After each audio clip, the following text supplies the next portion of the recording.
ನೋಡಿ ಹದಾದಂತ ಹಿಟ್ಟು ಇವಾಗ ನಾವು ಕಿಡಿಯೋ ಮಾಡ್ಲಿಕ್ಕೆ ಸ್ಟಾರ್ಟ್ ಮಾಡುವುದು. ಕಿಡಿ ಅಂತ ಹೇಳಿದ್ರೆ ಹುಳ ಹುಳ ಹುಳ ಹುಳದ ರೀತಿಯಲ್ಲಿರುವಂತ. ಇವಾಗ ನಾನು ಜೋಶ್ವರಿಗೆ ಕಿಡಿಯು ಹೇಗೆ ಮಾಡೋದು ಅಂತ ಹೇಳಿ ಹೇಳಿಕೊಟ್ಟಿದ್ದೇನೆ. Okay ಜೋಶ್ವ ready? ಮೊದಲಿಗೆ ಮುಂದಾಗಿ ಇವರಿಬ್ಬರನ್ನು ಇಟ್ಕೊಂಡು ಹೇಗೆ ನಾನು ಇಷ್ಟು ಮಾಡಿ ಕಲರ್ ಬಂದ್ರೆ ಕರೆಕ್ಟ್ ಆಗಿದೆ ಅಂತ ಲೆಕ್ಕ. ಒಳ್ಳೆ ರೀತಿಯಲ್ಲಿ ಫ್ರೈ ಆಗಿದೆ ಅಂತ ಲೆಕ್ಕ ನೋಡಿ. Hello hi namaste friends and welcome back to my channel. ಹೇಗಿದ್ದೀರ ಎಲ್ಲರೂ? ನೀವೆಲ್ಲ ಸೋಷಲ್ ಆಗಿದ್ದೀರಿ ಅಂತ ಭಾವಿಸ್ತೀನಿ. ಹಾಗೆ ಮತ್ತೊಮ್ಮೆ ಹೊಸದೊಂದು ರೆಸಿಪಿ ವಿಡಿಯೋ ಜೊತೆಗೆ ಭೇಟಿ ಆಗ್ತಾ ಇದ್ದೀವಿ. ನಾವು ಇವಾಗ ಒಂದು ಕಳೆದ 2-3 ದಿನದಿಂದ ಕ್ರಿಸ್ಮಸ್ ಹಬ್ಬದ ತಯಾರಿಯಾಗಿ ಕ್ರಿಸ್ಮಸ್ ಕುಸ್ಬರಿದ್ದು ರೆಸಿಪಿಯನ್ನ ಹಾಕ್ತಾ ಇದ್ದೀವಿ. ಆಲ್ರೆಡಿ ನಾವು ವಿಡಿಯೋ ಆಗಿರ್ಬೋದು, ನಂತರ ಲಡ್ಡುವಿದ ರೆಸಿಪಿಯನ್ಸ್ ನಾವು ಶೇರ್ ಮಾಡಿದ್ದೀವಿ. ಒಂದು ವೇಳೆ ನೀವು ಆ ವಿಡಿಯೋನ ನೋಡದಿದ್ರೆ ಡೆಫಿನೆಟ್ಲಿ ನೋಡಿ. ಹಾಗೆಯೇ ನಿಮ್ದು ಏನಾದರೂ ಒಳ್ಳೆ ರಿವ್ಯೂ ಇದ್ರೆ ಸಹ ನಮಗೆ ಶೇರ್ ಮಾಡಿ ಅಂತ ಹೇಳಿ ಕೇಳ್ಕೊಳ್ತೀನಿ. ಹಾಗೆಯೇ ಇವತ್ತಿನ ಈ ಒಂದು ವಿಡಿಯೋದಲ್ಲಿ ನಾವು ಸ್ಪೆಷಲಿ ಈ ಕುಸ್ವರಲ್ಲಿ ತುಂಬಾ ಸ್ಪೆಷಲ್ ಆಗಿರುವಂತಹ ತಿಂಡಿ ಅಂತ ಹೇಳ್ಬೋದು. ಅದೇ ಕಿಡಿಯೋ ಅಂತ ಹೇಳಿ ಹೇಳ್ತೀವಿ ನಾವು. ಸೊ ಆ ಒಂದು ರೆಸಿಪಿಯನ್ನು ಇವತ್ತು ನಾನು ನಿಮ್ಮ ಜೊತೆಗೆ ಶೇರ್ ಮಾಡ್ಲಿಕ್ಕಿದ್ದೀನಿ. ತುಂಬಾನೇ ಈಸಿ ಆಗಿರುವಂತಹ ರೆಸಿಪಿ ಅಂತಲೇ ಹೇಳ್ಬೋದು. ಹಾಗೇನೆ ಇವತ್ತು ನಾವು ಸ್ವಲ್ಪ ಯುನೀಕ್ ವೇಯಲ್ಲಿ ಅದನ್ನ ಹಾಗೇನೆ ಈಸಿ ವೇಯಲ್ಲಿ ಟೇಸ್ಟಿ ಆಗಿರುವಂತಹ ಕಿಡಿಯೋದ ರೆಸಿಪಿಯನ್ನ ಹಸ್ಬೆಂಡ್ ಇವತ್ತು ನಮಗೆ ಹೇಳಿಕೊಡ್ಲಿಕ್ಕಿದ್ದಾರೆ. ಸೊ ಇವತ್ತಿನ ಈ ರೆಸಿಪಿಯನ್ನು ಸ್ಟಾರ್ಟ್ ಮಾಡೋಣ. ನೋಡಿ, ಕಿಡಿಯೋವನ್ನು ಮಾಡಲು ನಾನು 3 ಕಪ್ನಷ್ಟು ನಾನು ಮೈದಾ ಹುಡಿಯನ್ನು ತೆಗೆದುಕೊಳ್ತಾ ಇದ್ದೇನೆ. ಸೊ 3 ಕಪ್ನಷ್ಟು ಮೈದಾ ಹುಡಿಯನ್ನು ತೆಗೆದುಕೊಂಡು ಅದಕ್ಕೆ ರುಚಿಗೆ ಎಷ್ಟು ಬೇಕು ಅಷ್ಟು ಉಪ್ಪು ಅಲ್ಲ, ಯಾವುದೇ ಐಟಮ್ ಸ್ವೀಟ್ ಡಿಶ್ ಮಾಡಬೇಕಾದ್ರೆ ನಾನು ಒಂದು ಪಿಂಚ್ ಆದ್ರೂ ಹಾಕ್ತೇನೆ. ಅದು ನಾನು ಸ್ವಲ್ಪ ಉಪ್ಪನ್ನು ಇದಕ್ಕೆ ಇವಾಗ ಇದೇ ಹೊತ್ತಿನಲ್ಲಿ ಸೇರಿಸ್ಕೊಳ್ತಾ ಇದ್ದೇನೆ. ನಂತರ ಅದಕ್ಕೆ ಒಂದು 4 ಚಮಚದಷ್ಟು ದಪ್ಪ ತುಪ್ಪವನ್ನು ನಾನು ಸೇರಿಸ್ಕೊಳ್ತಾ ಇದ್ದೇನೆ. 4 ಚಮಚದಷ್ಟು ದಪ್ಪ ತುಪ್ಪ.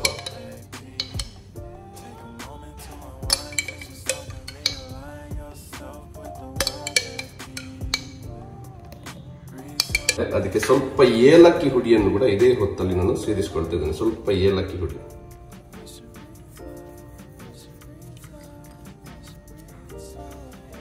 ಇಷ್ಟು ಆದ ಮೇಲೆ ಇದನ್ನು ಚೆನ್ನಾಗಿ ಮಿಕ್ಸ್ ಮಾಡಿಕೊಳ್ಳುವಂಥದ್ದು. ಕೈಯಲ್ಲೇ ಇದೇ ರೀತಿ ಮಿಕ್ಸ್ ಮಾಡಿಕೊಳ್ತಾ ಈ ರೀತಿ ಹೇಗೆ ಚಪಾತಿ ಹಿಟ್ಟನ್ನು ನಾವು ಇದು ಮಾಡ್ತೇವೆ, ಮಿಕ್ಸ್ ಮಾಡ್ತೇವೆ, ಅದೇ ರೀತಿ ಮಿಕ್ಸ್ ಮಾಡುವಂಥದ್ದು. 3 ರಿಂದ 4 ನಿಮಿಷ ಈ ತರ ಚೆನ್ನಾಗಿ ಮಿಕ್ಸ್ ಮಾಡಿ ಆದ್ಮೇಲೆ ನೋಡಿ ಇವಾಗ ಗೊತ್ತಾಗುತ್ತೆ ನಿಮ್ಗೆ. ನೋಡಿ ಯಾವ ರೀತಿ ಉಂಡೆ ಬರುತ್ತೆ ಅಂತ ನೋಡಿ. ಸೊ ಇವಾಗ ಒಳ್ಳೆ ರೀತಿಯಲ್ಲಿ ಇದು ಮಿಕ್ಸ್ ಆಗಿದೆ ಅಂತ ಲೆಕ್ಕ. ಸೊ ಇವಾಗ ಇದಕ್ಕೆ ನಾನು ರವೆ, ಸಪೂರ ರವೆಯನ್ನು ಇವಾಗ ಸೇರಿಸ್ಕೊಳ್ತಾ ಇದ್ದೇನೆ. ನಾನು ಸಪೂರ ರವೆ ಇದಕ್ಕೆ ಒಂದು 3 ಟೀ ಸ್ಪೂನ್ ನಾನು ಸೇರಿಸ್ಕೊಳ್ತಾ ಇದ್ದೇನೆ. 3 ಟೀ ಸ್ಪೂನ್ ಮಾತ್ರ. ಸೊ 3 ಟೀ ಸ್ಪೂನ್ ಜಾಸ್ತಿ ಸೇರಿಸಲಿಕ್ಕೆ ಹೋಗ್ಬೇಡಿ. ಜಾಸ್ತಿ ಸೇರಿಸಲಿಕ್ಕೆ ಹೋದ್ರೆ ಅದರದ್ದು ಏನು ಹೇಳ್ತಾರೆ, ಅದು ಜಾಸ್ತಿ ಡ್ರೈ ಆಗ್ತದೆ. ಅದಕ್ಕೋಸ್ಕರ ಜಾಸ್ತಿ ಡ್ರೈ ಆಗ್ಲಿಕ್ಕೆಲ್ಲ ಸ್ವಲ್ಪ ಒಂದು 2 ಟೀ ಸ್ಪೂನ್ ಅಷ್ಟು ಸೇರಿಸಿಕೊಂಡು ನೋಡಿ. ನಾನು 3 ಕಪ್ ಮೈದಾ ಹಿಟ್ಟಿಗೆ ನಾನು ಅರ್ಧ ಕಪ್ನಷ್ಟು ಸಕ್ಕರೆ ಹುಡಿಯನ್ನು ಇದಕ್ಕೆ ಸೇರಿಸ್ಕೊಳ್ತಿದ್ದೇನೆ. ಅಂದ್ರೆ ರುಚಿಗೆ ನಿಮ್ಗೆ ಎಷ್ಟು ಬೇಕು ಅಷ್ಟು ಮಾತ್ರ ಸೇರಿಸ್ಕೊಳ್ಳಿ. ಜಾಸ್ತಿ ಸ್ವೀಟ್ ಆದ್ರೂ ಕೂಡ ತಿನ್ಲಿಕ್ಕೆ ಒಳ್ಳೇದಾಗುದಿಲ್ಲ. ಅದಕ್ಕೋಸ್ಕರ ಇಷ್ಟು ಮಾತ್ರ ಸೇರಿಸ್ಕೊಂಡ್ರೆ ಸಾಕಾಗುತ್ತೆ. ನಂತರ ಒಮ್ಮೆ ಇದು ಚೆನ್ನಾಗಿ ಮಿಕ್ಸ್ ಮಾಡುವಂಥದ್ದು. ಮತ್ತೊಮ್ಮೆ ಒಳ್ಳೆ ರೀತಿಯಲ್ಲಿ ಹೀಗೆ ಮಿಕ್ಸ್ ಮಾಡಿ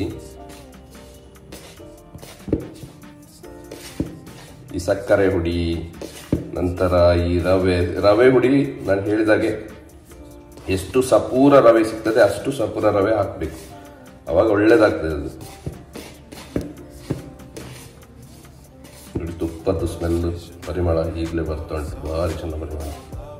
ಈ ಹಿಟ್ಟನ್ನು ಇವಾಗ ನಾವು ಮೋಲ್ಡ್ ಮಾಡಲಿಕ್ಕೆ ನೋಡಿ, ನಾನು ತೆಂಗಿನಕಾಯಿಯ ದಪ್ಪ ಹಾಲನ್ನು ತೆಗೆದುಕೊಂಡಿದ್ದೇನೆ.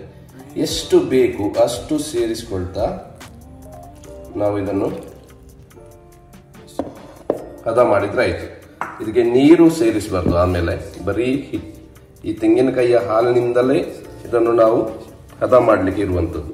ಯಾಕೆ ನಾವು ಆಮೇಲೆ ನೀರನ್ನು ಸೇರಿಸ್ತಾ ಹೋದ್ರೆ ಏನಾಗುತ್ತೆ ಅಂತ ಹೇಳಿದ್ರೆ ಈ ತಿಂಡಿಯನ್ನು ಮಾಡ್ತೇವೆ ಅದು ತುಂಬಾ ಸಿಕ್ಕಾಪಟ್ಟೆ ಗಟ್ಟಿ ಆಗ್ತದೆ. ಅದು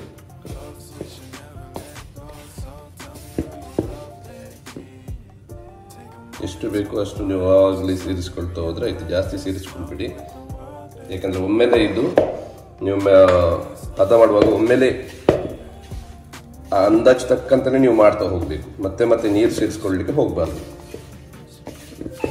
ಮತ್ತೆ ಮತ್ತೆ ಮೈದಾ ಸೇರಿಸ್ಕೊಳ್ಳಿಕ್ಕೆ ಹೋಗಬಾರ್ದು, ಅಥವಾ ಯಾವುದೇ ಹಿಟ್ಟನ್ನು ಸೇರಿಸ್ಕೊಳ್ಳಿಕ್ಕೆ ಹೋಗಬಾರ್ದು.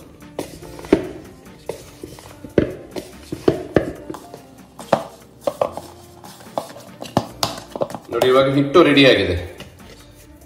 ನಾವು ಜಾಸ್ತಿ ಪರೋಟಕ್ಕೆ ಹೇಗೆ ಹದ ಮಾಡ್ತೇವೆ ಅಥವಾ ಮೊನ್ನೆ ನ್ಯೂರಿಯೋ ಮಾಡಲಿಕ್ಕೆ ಹೇಗೆ ಹದ ಮಾಡ್ತೇವೆ ಅಷ್ಟು ಹದ ಆಗ್ಬೇಕಂತ ಇಲ್ಲ.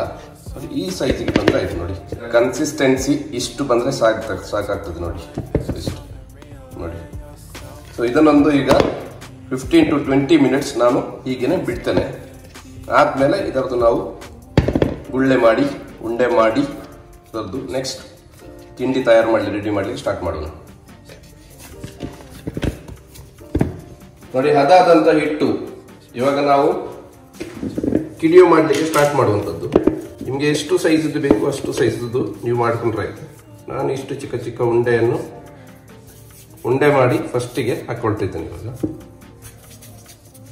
ಮನೆಯಲ್ಲಿ ಒಂದಿಬ್ರು ಜನ ಇದ್ರೆ, ಇಬ್ಬರು ಇದ್ರೆ ಒಳ್ಳೇದು, ಒಬ್ಬರೇ ಇದ್ರೆ ಸ್ವಲ್ಪ ಬೇಗ ಬೇಗ ಉಂಡೆ ಮಾಡಿ ಹಾಕಿ ನಂತರ ಅದನ್ನು ಬಾಚಣಿಗೆ ಯೂಸ್ ಮಾಡಿ. ಬಾಚಣಿಗೆ ಕೂಡ ಯೂಸ್ ಮಾಡ್ಬೋದು ಅಥವಾ ಪೋಕ್ ಕೂಡ ಯೂಸ್ ಮಾಡ್ಬೋದು.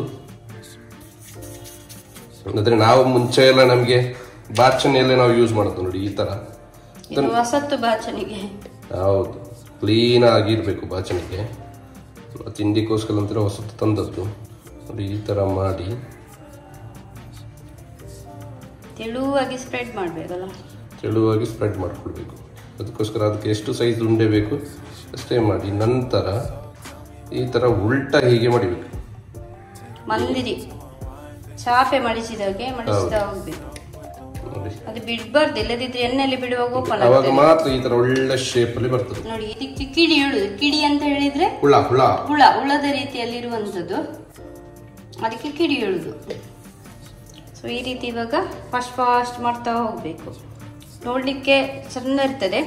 ಅದನ್ನು ನಾವು ಕರೆಕ್ಟಾಗಿ ಸ್ಪ್ರೆಡ್ ಮಾಡಿ ತೆಳುವಾಗಿ ಸ್ಪ್ರೆಡ್. ಜಾಸ್ತಿ ತೆಳುವಾದ್ರೆ ಕೂಡ ಅದು ಇಟ್ಕೊಳ್ತದೆ, ಜಾಸ್ತಿ ಪ್ರೆಸ್ ಮಾಡ್ಕೊಳ್ಬಾರ್ದು. ಮತ್ತೆ ಅದು ಓಪನ್ ಆಗಬಾರ್ದು.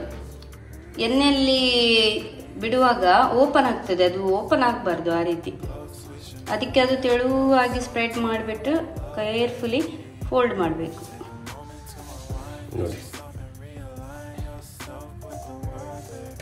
ಇವಾಗ ನಾನು ಜೋಶ್ವರಿಗೆ ಕಿಡಿಯು ಹೇಗೆ ಮಾಡೋದು ಅಂತ ಹೇಳಿ ಹೇಳಿಕೊಡ್ಲಿಕ್ಕಿದ್ದೇನೆ. Okay ಜೋಶ್ವ, ready?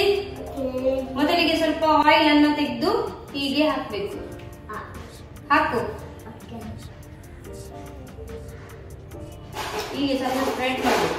ಓಕೆ ಜೋಶ್ವ, ಆಯಿಲ್ ಹಾಕಿದ್ಯಲ್ಲ ಇವಾಗ ಈ ಉಂಡೆ ತಗೋ. ಬಾಚಣಿಗೆ ಈ ಕೈಲಿ ಇಟ್ಕೋ, ಉಂಡೆ ಈ ಕೈಲಿ ಇಟ್ಕೋ. ಹೇಳ್ತೇನೆ ನಿಲ್ಲು. ನಂತರ ಉಂಡೆಯನ್ನ ಹೀಗೆ ಸ್ಪ್ರೆಡ್ ಮಾಡು. ನೋಡು, ಇಲ್ಲಿ ನೋಡು, ಹೀಗೆ ಸ್ಪ್ರೆಡ್ ಮಾಡು.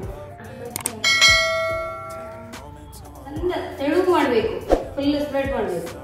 ನೋಡಿ, ಹೀಗೆ ಎಷ್ಟು ಮಾಡಿ ಆದ್ಮೇಲೆ ಈ ತರ ಫೋಲ್ಡ್ ಮಾಡಿ. ನೋಡಿ ಇಲ್ಲಿ ಮಂದಿರ ಹೇಗೆ ಫೋಲ್ಡ್ ಮಾಡ್ತೀನಿ ನೋಡು, ಹಾಗೆ ನೋಡು.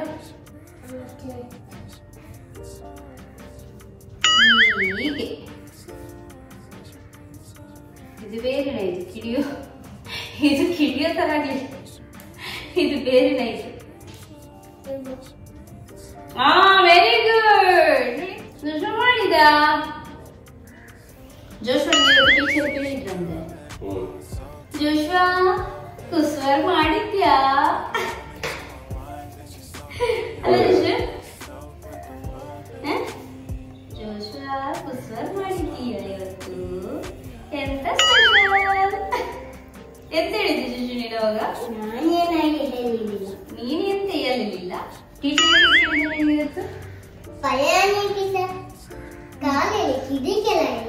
ಮುಂದಾಗಿದೆ.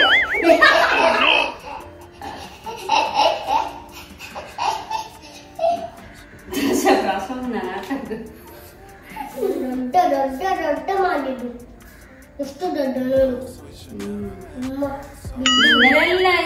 ಹೇಳ್ತಾರೆ ಕಿಡಿ ಹುಳ ಓಪನ್ ಆಗಿದೆ ಅಂತ ಆಗಿದೆ, ಬಾಯಿ ಓಪನ್ ಮಾಡಿ ಅದನ್ನು ಸಪ್ರೇಟ್ ಕಾಯಿಸ್ಬೇಕಾಯ್ತಾ?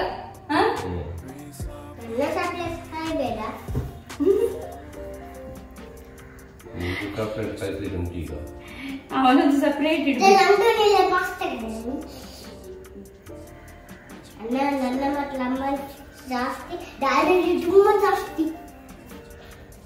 Full tension. ಇಷ್ಟು ಮಾಡ್ಬೇಕಲ್ಲ ಇವರಿಬ್ಬರನ್ನು ಇಟ್ಕೊಂಡು ಹೇಗೆ ನಾನು ಇಷ್ಟು ಮಾಡ. ನೋಡಿ ಇವಾಗ ರೆಡಿ ಮಾಡಿಟ್ಟಂತಹ ತಿಂಡಿಯನ್ನು ನಾನು ಇವಾಗ ಎಣ್ಣೆಯಲ್ಲಿ ಬಿಡ್ತಾ ಇದ್ದೇನೆ. ಎಣ್ಣೆ ಇವಾಗ ಒಳ್ಳೆ ಬಿಸಿಯಾಗಿದೆ, ಇವಾಗ ಕುದಿಲಿಕ್ಕೆ ಸ್ಟಾರ್ಟ್ ಆಗಿದೆ. ಸೊ ಈ ಹೊತ್ತಿನಲ್ಲಿ ನಾನು ಇದನ್ನು ಸ್ಲೋಲಿಯಾಗಿ ಬಿಡ್ತಾ ಇದ್ದೇನೆ.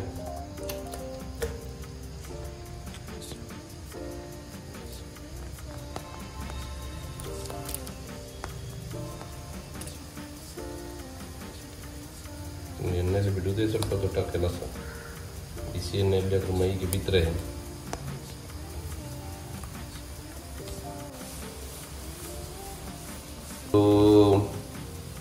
5 ರಿಂದ 6 ನಿಮಿಷ ಇದೇ ರೀತಿಯಲ್ಲಿ ಕುದಿಲಿಕ್ಕೆ ಬಿಡಬೇಕು. ಸೊ ಅದಕ್ಕೆ ಒಂದು ನಿಮಗೆ ಟೈಮಿಂಗ್ಸ್ ಕರೆಕ್ಟ್ ಗೊತ್ತಾಗದಿದ್ದರೆ ಅದರದ್ದು ಕಲರ್ ಯಾವ ರೀತಿ ಚೇಂಜ್ ಆಗ್ತದೆ, ಆ ಕಲರ್ ಬರುವಾಗ ನೀವು ಅದನ್ನು ಸ್ಟಾಪ್ ಮಾಡಿದ್ರೆ ಆಯ್ತು. ಆಗ ನಾನು ತೋರಿಸ್ತೀನಿ ಯಾವ್ದು ಕಲರ್ ಯಾವ ರೀತಿ ಬರುತ್ತೆ ಅಂತ.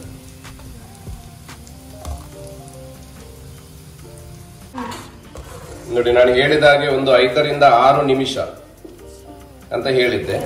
ಮತ್ತೆ ನೋಡಿ ಈ ರೀತಿಯ ಕಲರ್ ಬಂದ್ರೆ ಇವಾಗ ಕರೆಕ್ಟ್, ಈ ರೀತಿಯ ಕಲರ್ ಬಂದ್ರೆ ಇವಾಗ ಕರೆಕ್ಟ್ ಆಗಿದೆ ಅಂತ ಲೆಕ್ಕ, ಒಳ್ಳೆ ರೀತಿಯಲ್ಲಿ ಫ್ರೈ ಆಗಿದೆ ಅಂತ ಲೆಕ್ಕ. ನೋಡಿ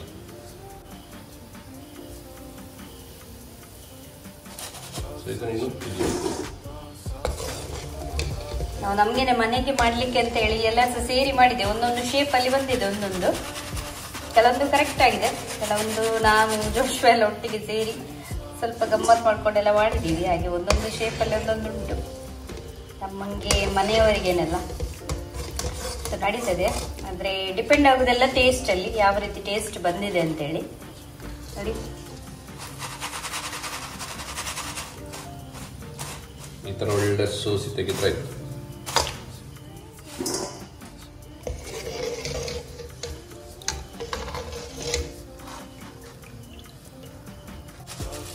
ಅರ್ಧ ಕೆಜಿ ಇಷ್ಟ ಆಗಿದೆ. ಇವಾಗ ಟೇಸ್ಟ್ ಮಾಡಲ್ಲ. ಅದು ಬಿಸಿ ಬಿಸಿಯಾಗಿರುವಂತಹ ಕಿಡಿಯೋ, ನಮ್ಮದು ಕ್ರಿಸ್ಮಸ್ ಫೇವ್ರೆಟ್ ಕುಸ್ವ ರೆಡಿ ಆಗಿದೆ. ಜೋಶ್ವ ರೆಡಿ ಆಗಿದೆಲ್ಲ? ಓಕೆ, ಜೋಶ್ವ ಸಹ ಮಾಡಿದ್ದಾನೆ ಇದರಲ್ಲಿ. ಹಾಗೆ ಒಂದೊಂದು ಶೇಪ್ ಅಲ್ಲಿ ಇದೆ, ಆಲ್ರೆಡಿ ಹೇಳಿದೆ. ಇವಾಗ ಟೇಸ್ಟ್ ಮಾಡುವಂತಹ ಸಮಯ. ಇವಾಗ ಟೇಸ್ಟ್ ಮಾಡಿ ನಿಮ್ಗೆ ಹೇಳ್ತೀವಿ ಯಾವ ರೀತಿ ಆಗಿದೆ ಅಂತ ಹೇಳಿ. ಓಕೆ, ಸೊ ಫಸ್ಟಿಗೆ ಜೋಶ್ವ ಟೇಸ್ಟ್ ಮಾಡು. ನಿಲ್ಲು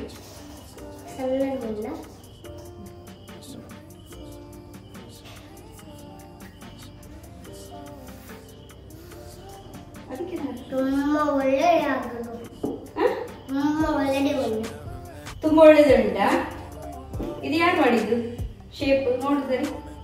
ಜೋಶ್ವ ಮಾಡಿದ್ದು. ಜೋಶ್ವ ನೀವು ಮಾಡ್ಲಿಕ್ಕೆ ಕೊಟ್ಟಿದ್ದಾರೆ. ಹೇಗೆ ಉಂಟು ಜೋಶ್ವ? ಸೂಪರ್ ಉಂಟಾ? ಸೂಪರ್ ಆಗಿದೆಲ್ಲ? ಟೇಸ್ಟ್ ಮಾಡ್ತೀವಿ ಕರೆಕ್ಟ್ ಆಗಿ. ನೋಡಿ ಈ ರೀತಿ ಆಗಿದೆ.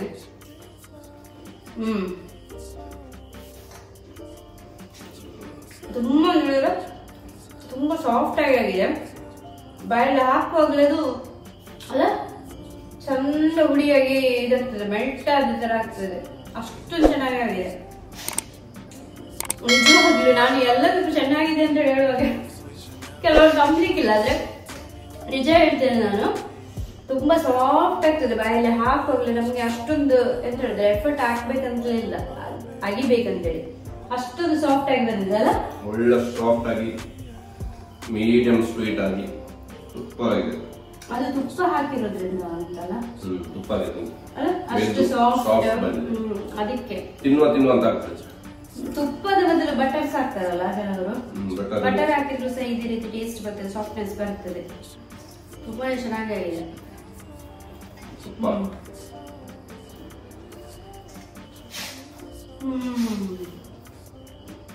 ನಾವು ಸ್ವಲ್ಪ ಮಾಡಿದ್ವಿ, ಜಾಸ್ತಿ ಪ್ಯಾಕೆಟ್ ಮಾಡಿದ್ದು.